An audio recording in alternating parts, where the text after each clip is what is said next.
တလလုံး content cleaner တွေကလောအပြည့်ပဲ schedule တွေအပြည့်ပဲဒါပေမဲ့ကိုက content တွေဖန်တီးဖို့အတွက် idea လောပြက်လက်သွားတယ်အဲ့လိုမျိုးအခိုက်အတန့်တွေကကျွန်တော်တို့လို content creator တွေ agency တွေက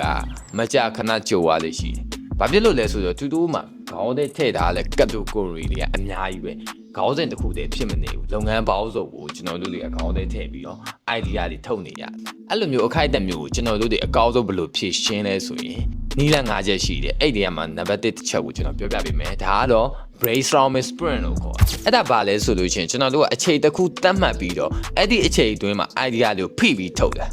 ကျွန်တော်တို့ quality ကိုအဓိကမကြည့်ပဲ quantity ကိုကြည့်ပြီးတော့ဥပမာနိုင်ဝက်တတ်မှတ်ထားမလားတနာရီတတ်မှတ်ထားမလားအဲ့ဒီအချိန်ထဲမှာ idea တွေကိုရှားတလောက်ဖိပြီးထုတ်တယ် pressure ပေးပြီးထုတ်တာအဲ့ဒါကို brainstorming sprint လို့ခေါ်ဒီနီးလန်းကိုတငယ်ချင်းတို့အ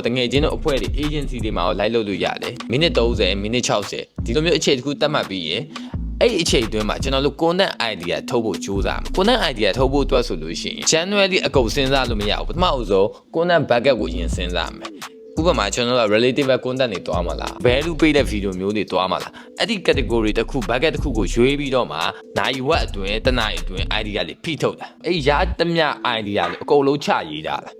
အကုန်လုံးမပယ်ဘဲနဲ့ချရေးပလိုက်တယ်နောက်ဆုံးအဆင့်ကြမှာကျွန်တော်တို့ရလာတဲ့ဒီ idea content ခေါင်းစဉ်တွေကိုကျွန်တော်ပြန်လဲစီစစ်မှာအဲ့ဒီချိန်ထဲမှာကိုလုပ်ငန်းကိုပေးခြင်းနဲ့ message နဲ့မကိုက်ညီတဲ့ခေါင်းစဉ်တွေပယ်ထုတ်နေနောက်ဆုံးစကားတင်ကြံခဲ့တဲ့ဟာကွာကျွန်တော်တို့သုံးပါအဲ့စကားတင်ရတယ်ကျွန်တော် quality တခုဖြစ်နေပြီပေါ့နော်ဒီနီးလန်းကိုအသုံးချပြီးတော့ idea block ဖြစ်နေတဲ့ content creator တွေ agency တွေအတွက်ဒါကအကျိုးရှိမယ်လို့လည်းယူဆပါတယ်bye bye